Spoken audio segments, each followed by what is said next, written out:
are willing to take the risk, a shot in the dark, as I say, and are willing to actually say, okay, let me just go there, let me just sit there, let me just read this. Maybe some benefit will come towards me. If me and you had that open mindset regarding the Messenger of Allah sallallahu alaihi wasallam and the practices of the Prophet sallallahu alaihi wasallam, and the mindset of the Prophet sallallahu alaihi wasallam, and the emotions and the love and the devotion and the attraction of the Prophet sallallahu alaihi wasallam, and we actually said, okay, let me just try it. Let me just delve into it. Maybe let me just tap into it a little bit. And had the thought that maybe there may be some change in me, some goodness will come in me. Then we would surpass everyone slowly, slowly, day by day. Why? Because you have to understand. That's why if you read, if you can understand, he was the khuluq al-azim. He had the greatest sublime character, but he was the walking, talking Quran. So me and you, we are going towards books, going towards seminars, conferences, workshops, which is telling you you could get rich, you could be a better person, this could be better, your lifestyle could be better, your health could be better. And because there may be a nooks or there is a want in us to become in such a way, we are prepared to take a stab in the dark and say, okay, I'm willing to submit my intelligence, I'm willing to submit my thoughts, etc., and put it aside and be open-hearted, and I'm willing to prepare to give this a go. Whoever will go, there'll be some benefit, isn't it? Without a doubt. At least from theoretical point of view, there'll be benefit. And if they do practice, there'll be some, without shadow of doubt, improvements in there. If we were to do the similar thing towards the practices of Sunnah, we would definitely see the improvement in us. Why I say this is that around science that we were discussing is that around 1960s or 70s, what the scientists did was that they devised and mapped the brains and the mindset and thinking of the most genius people of the time. So imagine how genius people think. Whether they mapped it, they thought, okay, how do they think?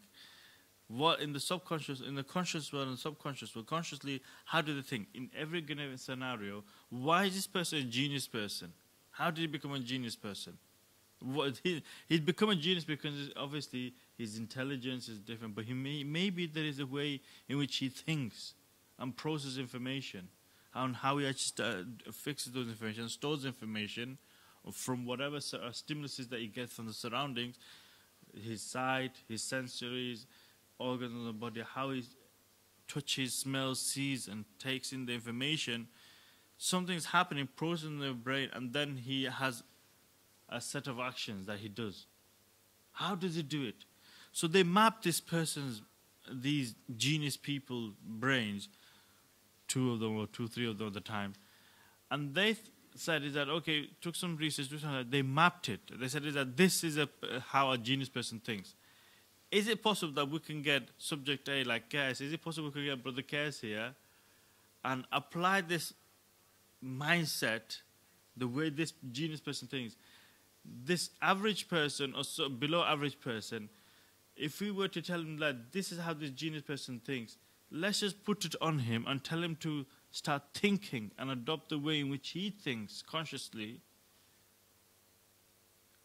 is an improvement. And what the scientists found out was that, yes, there was an improvement. Maybe some of them didn't reach a genius level, but there was significant improvement in the way in which they think, and the intelligence increased. Intelligence increased. Now, what we're saying is that and they're all going, whoa, this is very amazing. We can take an average person, increase his abilities, and raise him, and elevate him to a high level of thinking, high level of performance. For dunyavi things, people are doing this, and people are accepting it. Are you telling me that if we were to just copy and paste the Messenger of Allah sallallahu alaihi wasallam mindset, his thinking, his walking, his talking, his daily lives, if we were to paste it onto ourselves, that it would not elevate this below average human being to one of the higher levels of human beings in the sight of Allah subhanahu wa ta'ala? Would it not take us to higher levels? And this is exactly what the Sunnah does. Is that to show appreciation really is that for dunyavi purposes we're willing to take a stab in the dark. You're not taking a stab in the dark by accepting and adopting the Sunnah of the Prophet ﷺ. It is one of those things where you get guaranteed.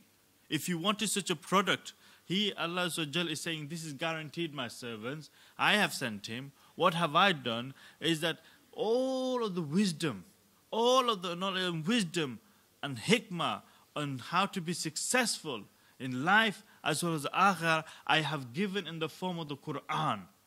And if you want to be successful, what I've done is that's why he was a walking, talking Quran.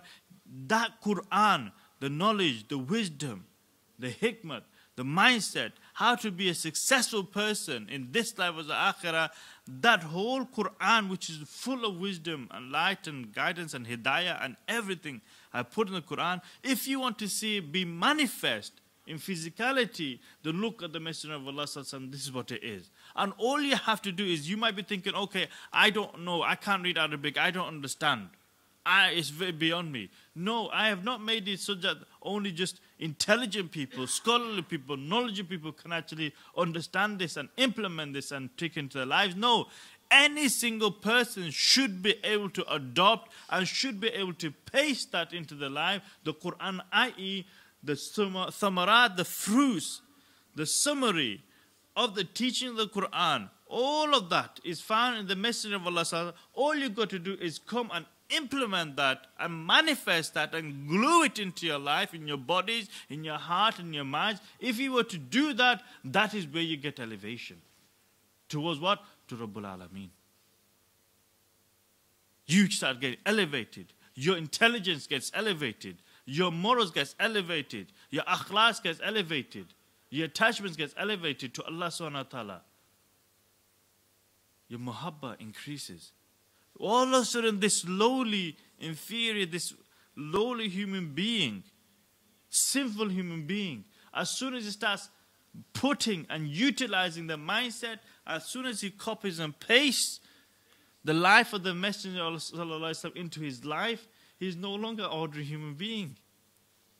Allah SWT doesn't consider him as an ordinary human being. He's now, and Allah SWT does not differentiate such that he's now, in terms of practice point of view, is now resembling and mimicking the Messenger of Allah sallallahu alaihi wasallam. Now, this is what me and you are actually. We are culprit of this. Is that we're always looking at towards what does that person say? What does entrepreneur say? What does this business person say? What does science person say? And we're fascinated to hear. Good, khair. Honestly, it's good. But that's all stab in the dark. Why don't we have this open mindset regarding our deen, regarding the Messenger of Allah sallallahu alaihi wasallam? Now it's Rabiul Awwal. Rabiul Awwal is the month in which we should remember the Prophet sallallahu alaihi wasallam throughout the year. This is another thing is that one of the unfortunate thing that happens is that as soon as Rabiul Awwal, it's like we've got this, Shaitan has got this mentality, brings in this mentality of people, is that as soon as Rabiul Awwal, then all of a sudden you have two factions of Muslims. One for and against Milad. And that's it. Here we go. Let's start it again. Every year you just got to brace yourself. It's like for some reason this new, all of a sudden, those people against Milad, they have this mindset, I have to tell the whole world. I have to tell the whole world, it's upon myself, is that Milad is bid'ah, Milad is this, and Milad is that. Celebrating it. And then you have those factions who love the Ahl Sunnah wal Jamaat, and those people who love the Prophet ﷺ, and those people who want to show appreciation of the Prophet ﷺ, who celebrate, and we ought to celebrate the Milad of the Prophet ﷺ, they will now start defending and then start best. This is what happens at the debate. Those in favor of Milad, those in favor not in favor of Milad, debate will happen. You know that for a fact. Somewhere along the lines, the video starts coming out, social media starts coming out, and then it's like a repetitive thing again and again and again. And then after 12 Rabiul Awwal, that's it is forgotten by most of our Sunni brothers and sisters. Most of them Sunni brothers who actually love and do that. After 12th Rabiul Awwal is finished, And then those people who are opposing Milad, they also quite finish. So for these 10, 12 days, whatever, you just got to see this activity of for and against. Now, in that process of arguments, of arguing to and fro, many people say, no, we have to. No, it's been done. It's been done. It's nothing new that myself and yourself are going to come with. Arguments for and against is there. It's out there. You can find it. So arguing and debating who is right and who is wrong, what I will say is that why are people upsetting one another, hurting one another, trying to crush one another, sometimes with ghalat intentions, instead of hurting one another, demoralizing and breaking family ties, breaking community ties, and creating discord? Why? That's not the way of the Messenger of Allah. He didn't come to do that. He came to unite. Now what happened is that people say, no, so you have to stand up. If you look at all through the centuries, haq is haq, truth is truth. People have stood, you make your stance. Other people have stood, they made the stance. If it's clear, what we should be in the position of respect. Respect that you should respect that I am for Milad, and you should respect that I am not for Milad, and that's it. There's no need to go into arguments and debates. This has been done. Arguments are done. Proof is there. No matter how, there's nothing, youngsters especially, is that there's no formula that you're going to get new ayahs and new things that you're going to get to further solidify the proof.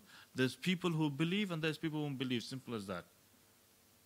You could try, but if the intentions are wrong, there's no point of spending hours and hours and days and months trying to prove the point. These people, why is it that you have to go to prove? What guarantees? If you look at the Quran, those people who say we want to believe in Allah, miracles will show they didn't believe. It is saying is that it's a systemic point of view, that there are people who just naturally like to argue. Who like to argue. Imagine those people are doing debates. I remember hearing one scholar in a bayan once I was hearing is that these are Muslim scholars.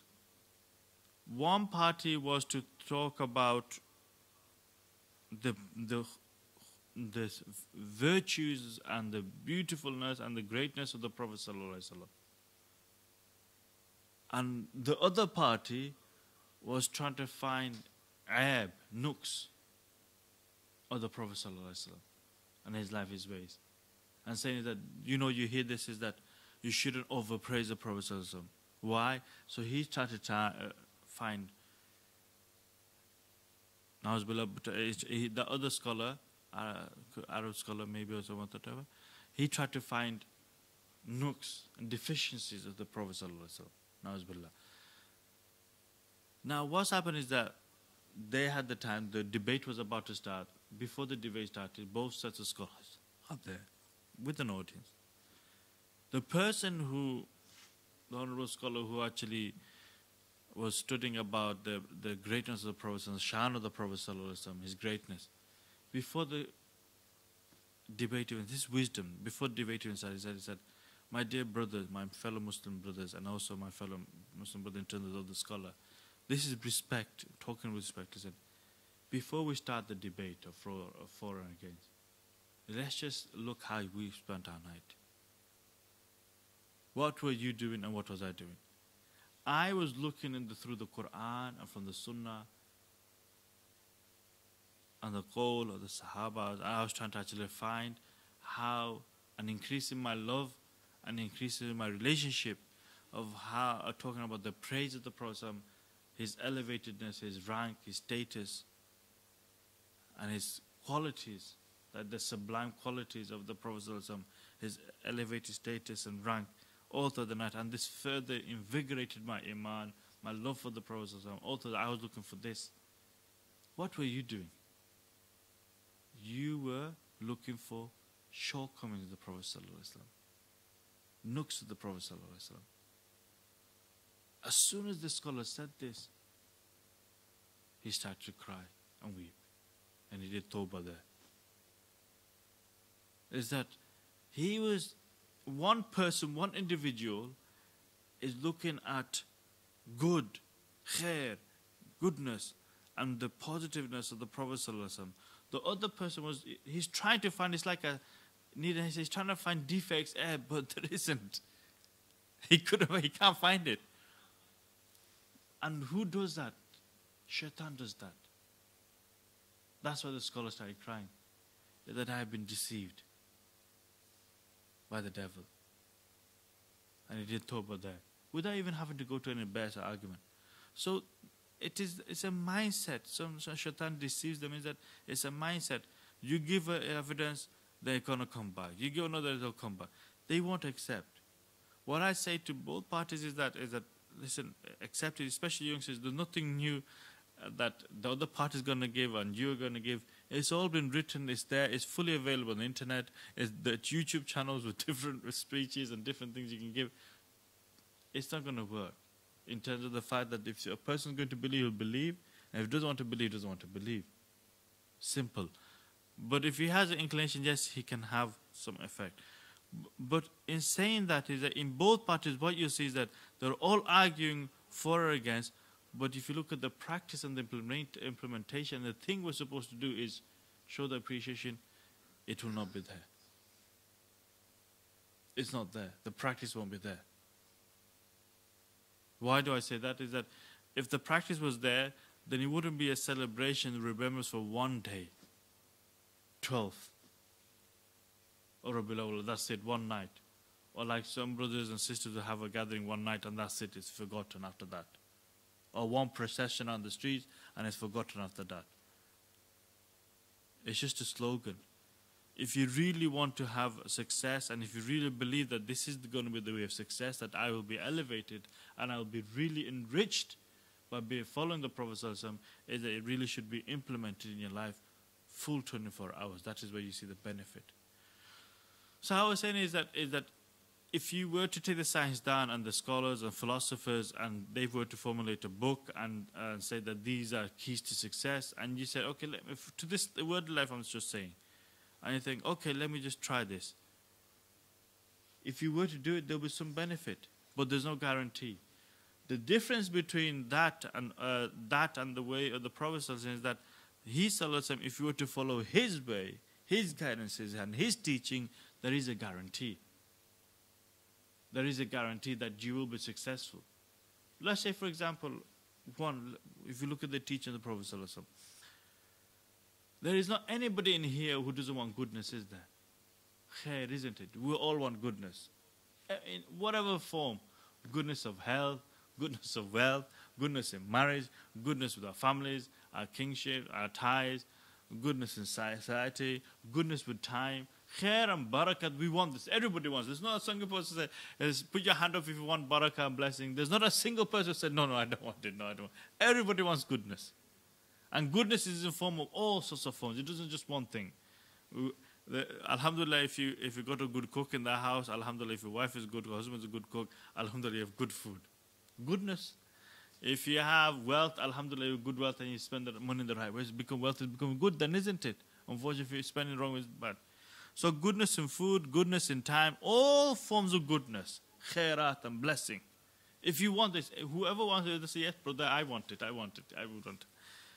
Now, this is what I'm trying to say is that, look at this, is that I could write a book out. If you want goodness, if you want good to come to yourselves, then follow these 10 steps. 10 steps to goodness. Yeah. And people will probably run to the book, so yes, I actually want some goodness. Is it 10 steps? Let me take a read. And again, I don't write guaranteed. But if you want guarantee, this is what we're saying is that if we take the name of the Messenger of Allah out of that and say, I will give you a teaching, such a teaching that I'll give you a principle, a teaching. What is it that you want goodness to come to your life? You want khairah to come to your life? I'll give you something. What is it? Okay. I'll say that if you want goodness, now I'm going to write this down. If you want goodness, if you want khair and barakah and blessing to come to your life, okay, you want this, don't you? Yes, you want this. Okay. Then I will tell you is that whatever is the most precious thing to you, give that for the sake of Allah subhanahu wa ta'ala, without expecting any return. Give that for the sake of Allah to others. And then all goodness will come towards you. I've not said this is the teaching of the Prophet. I've just said, take it. Here's my book of formulas, and here's the thing. And I formulate a book. Now, if you were to do that, this is stemming, this teaching of the Prophet, I'm just saying, is that it's stemming from what? Its roots is where? In the Quran.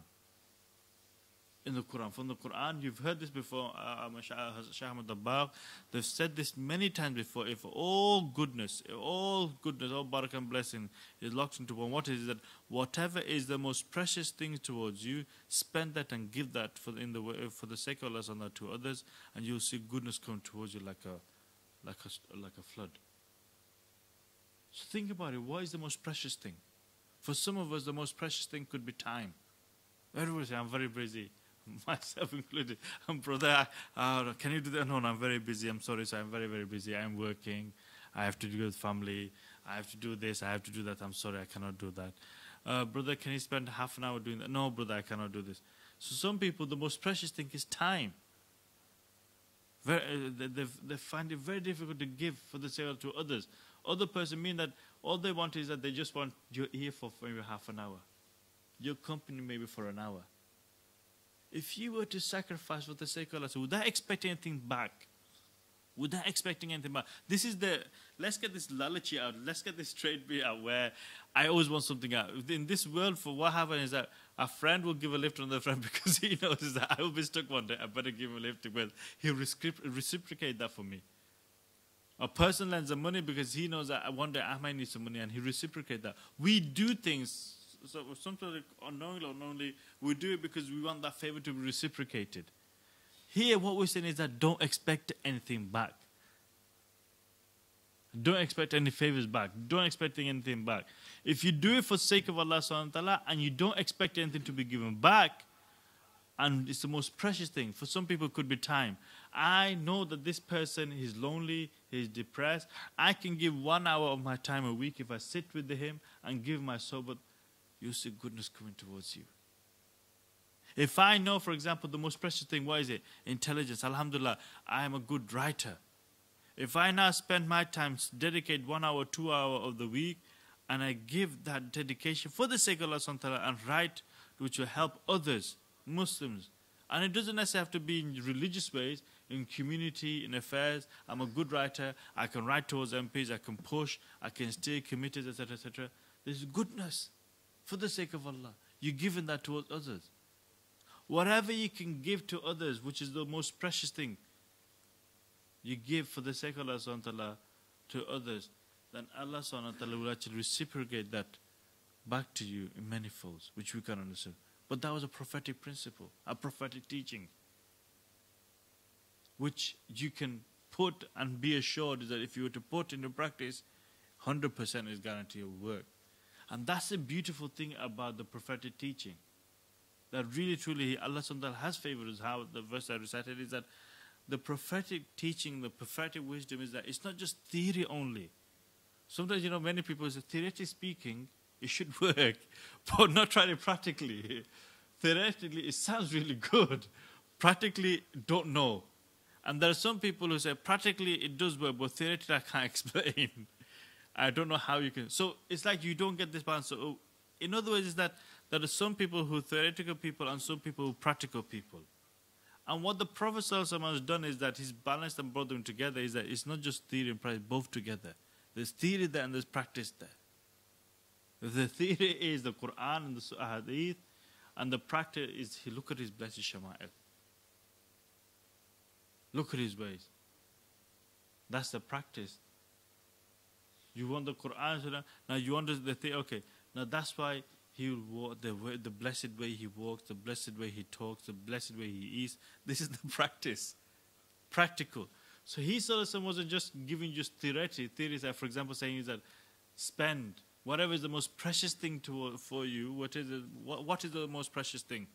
Give them the way. That's why he saw that he was always giving, without expecting anything. Even such that if you read the Sirah Mubarak of the Prophet ﷺ, you see that once even the people wouldn't even let him rest. is that even when he went to actually relieve himself, and his people would say that when he was actually resting, not relieving, even when he was actually resting and people knock on the door say, I want this, he would always give, even though despite he had very nothing for himself. Once even somebody like the attire that he was wearing, is that they looked, they said, Ya Rasulullah, that's a beautiful garment. They looked at it, straight away they said, wait here, went to the back, changed the garment out, folded it beautifully. How blessed is that person? They get that here, take it. They just told the mothers of the believers that Aisha Siddiqa, just give me a shawl or something so I can just cover myself with. And even sometimes the shawl was even there. Imagine they said, here, just take it, and how blessed was it to see the blessed Mubarak Jism of the Prophet Sallallahu Alaihi Wasallam. Imagine, so they give it. Not even just clothing, is that in everything, in terms of time, they gave the time to the family, to the people, to the community. Yes, that's where you look at the Prophet ﷺ, he had time for everyone. He had time for the rich, he had time for the poor, he had time for the family, he had time for his fellows. He had time, if you look at it, if you want to see personification of time being spent in the most perfect way, look at the Prophet ﷺ. You want to know how you can spend time, occupy yourself, how to spend the full 24 hours, live in the 24 hours of the Prophet ﷺ. Now see how to do it. We are stabbing ourselves in the dark. Some say, yes, sleep for 10 hours, sleep for 4 hours, eat for this, do for that, drink for this, go to the gym, da, da, da. Look at the 24 hours of the Prophet ﷺ. Look how he occupied his time, if you want to be successful. Some people, the most precious thing for them may be ilm, knowledge. There are people who have possessed knowledge, scholars, ulamas, etc., etc. Unfortunately, there's no thing, but unfortunately, some people will even speak without being paid. Naat Khans will recite a Naat without being paid. That's the sad thing, is that you want to remember the Prophet ﷺ, Allah Subhanahu gave him the beauty of the voice. What I'm trying to say is that, again, look, Allah Subhanahu is giving you a gift, and your voice is the most precious thing. You're a Qari, you're a Hafiz, or you're a Naat Khan, and that is a gift Allah Subhanahu has given you. Now spend.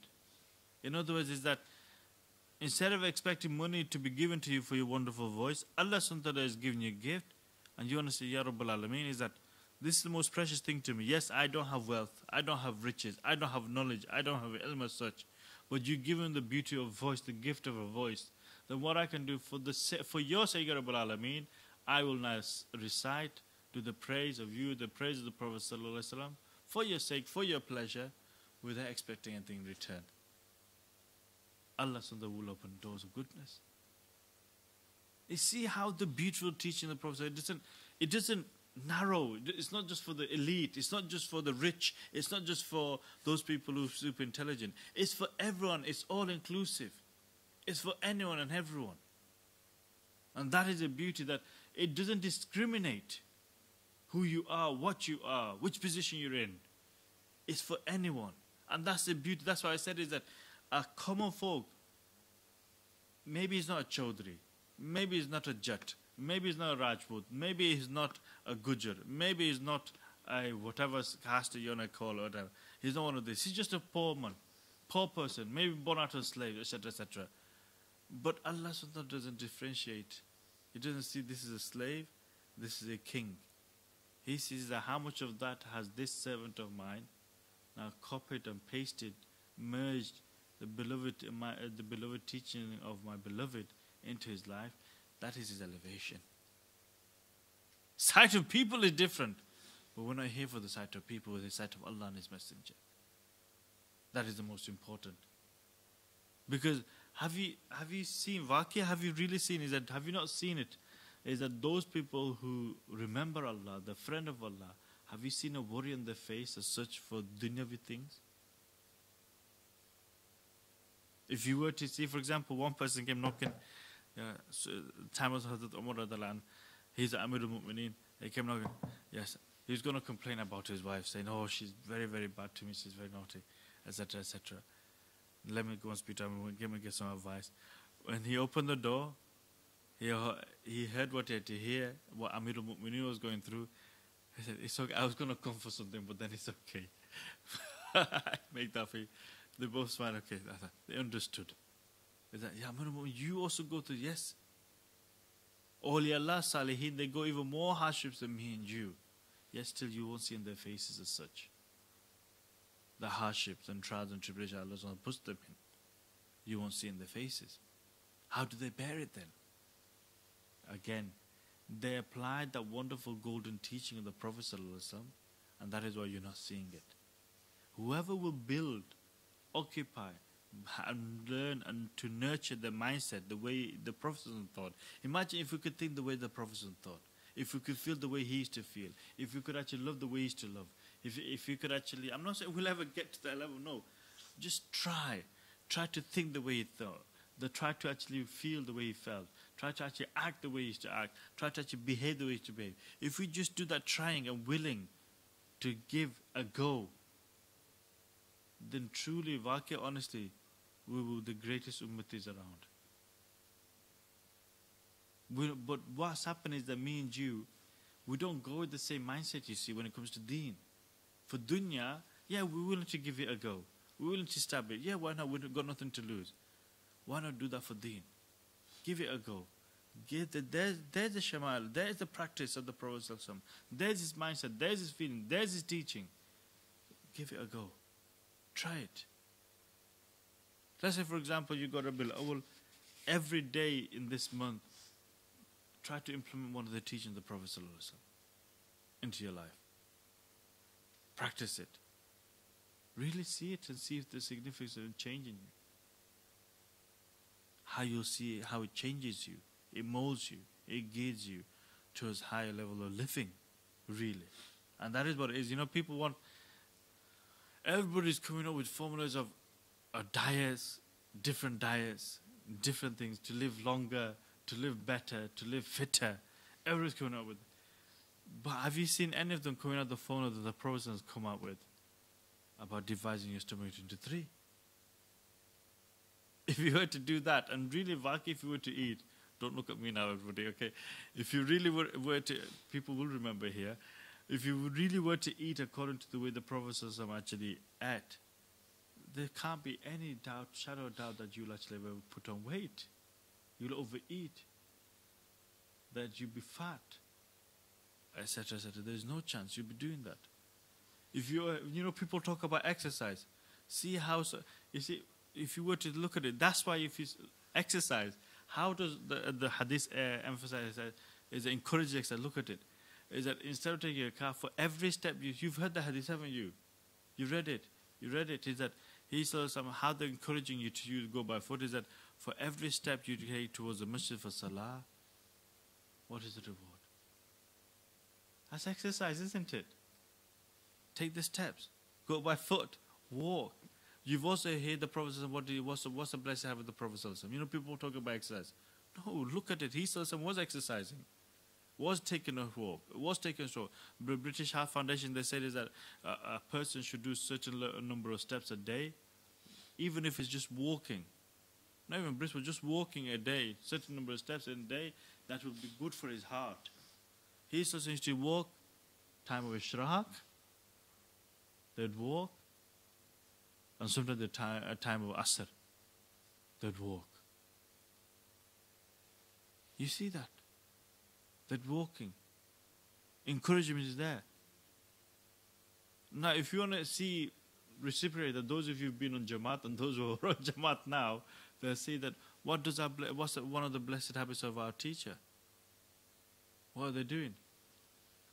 For those of us who've had too much, when we have a good meal at somebody's guest house and we run Jamaat, what will happen is that, and those unfortunate scholars who don't know what they're about to be going through now, is that they'd walk. They say that let's just go for a walk and that's it. Unfortunately, those scholars are not aware of what they're going through, but we know. So we go, Alhamdulillah, it's one of the best walks you'll have. While you just ate, all we're going to do is eat, sleep, talk, and eat, sleep, talk. No, the routine is that, yes, your body needs some exercise, your body needs some rest to digest the food as well, to burn that food off, okay? Let's walk. If we're in whatever place they're staying, residing, they'll walk in the area. If it's in the street, they'll walk in the streets for 10 minutes or 15 minutes. They'll walk so that it burns off the food and gives that sufficient health to the body. So in terms of the fact, what I'm trying to say is that for dietitians, those people who are so concerned about the bodies, look at the Prophet. Those people concerned about the time, look at the Prophet. Those people concerned about how to become successful in terms of marriage, look at the Prophet. Those people concerned about family, look at the Prophet. Those people concerned about the wealth, look at the Prophet. In every aspect of your life, if we were to have that mindset of saying, yes, I'll give the Sunnah a go.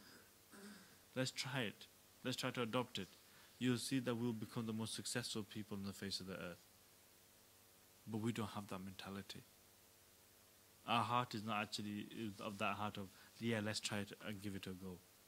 We actually have the mentality, that's the deen, that's sunnah. For dunyavi things, no, I think it's better. You've heard also many times us saying that, our teachers are saying that, or another prophetic teaching is that there are 7 things that people want, isn't it? Those people who want ease in dunya, ease in akhirah. Everyone said there's 7 things that people want in life really. Ease in dunya, ease in akhirah. Honor in dunya, honor in akhirah. They want forgiveness of Allah subhanahu wa ta'ala. They want the mercy of Allah subhanahu wa ta'ala. They want the help of Allah subhanahu wa ta'ala. If you were to summate, those are the 7 most foremost things that people want. Some people say they want honor. I'm not a Rajput, I'm not a Jat, I'm not a Chaudhry. I want honor in dunya. Some people say, okay, there be more reason, I want honor in akhirah. How do I get honor in akhirah? Other people say that, okay, I want ease and comfort in dunya. I'm always poor, I'm always struggling to pay my bills. I want ease and comfort. Others will say, no, I actually want ease and comfort in akhirah. I'll sacrifice whatever's in dunya. Some people say, if only Allah forgives me, that's it, alhamdulillah, this will be sufficient for me. Others say, if only Allah would help me to a difficult time, because that always gets me down. Whenever musibah comes or difficulty comes, it's difficult for me. Or others will say, if only Allah blesses me and favors me and has mercy upon me, that was the most important thing for me in my life. If Allah blesses me and favors me all the time. With all of that, if you apply the prophetic teaching, can be. For example, who wants ease and comfort? If you want eating, again, the prophetic teaching, look, I'm just telling you is that the prophetic teaching is not a stab in the day, guarantee. You want ease, you want comfort in dunya as well as akhirah, create ease for others.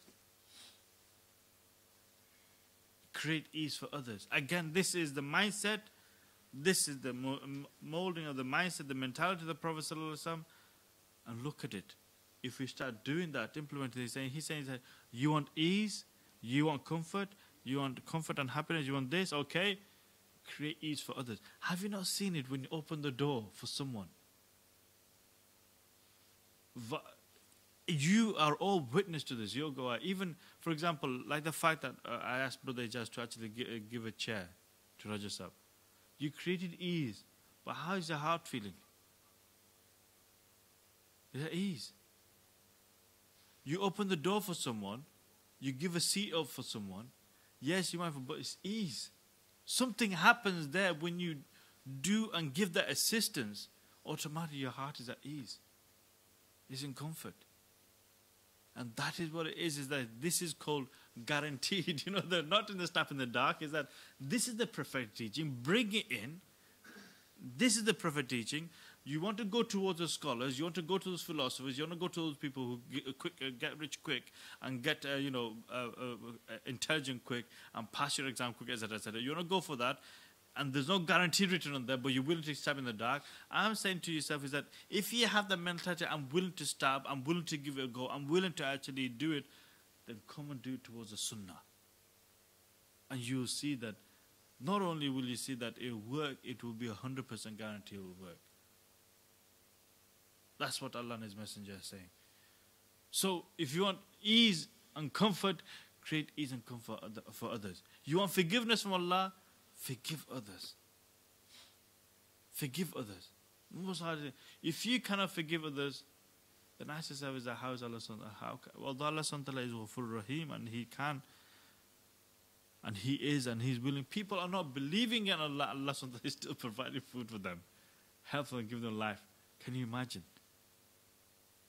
They don't even believe in the existence of Allah subhanahu wa ta'ala.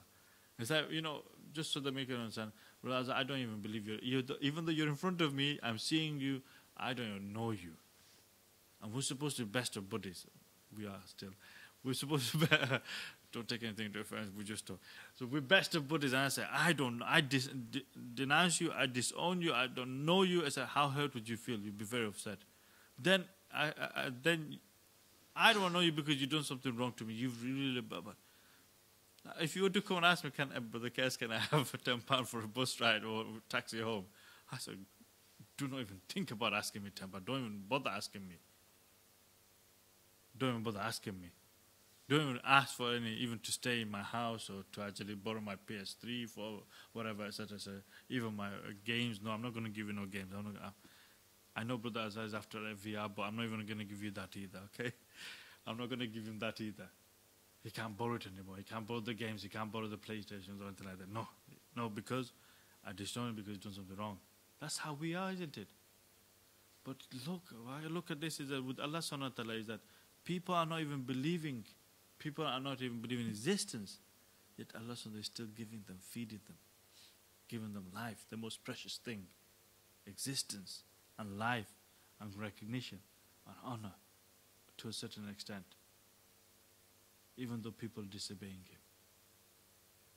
So if you want Allah subhanahu wa ta'ala to forgive others. Prefer to teaching. It doesn't cost you anything. You don't need to go for a seminar as such. Yes, you need some guidance there, and then you need to sit with the scholars, and you need to sit with. I would say that not necessarily people of practice. People of Ahlul Amal who practice the Deen.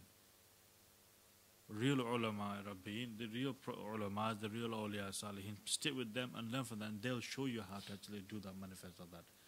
So really, this is the blessed month in which Allah has favored us by the coming of the Messenger of Allah sallallahu alaihi wasallam.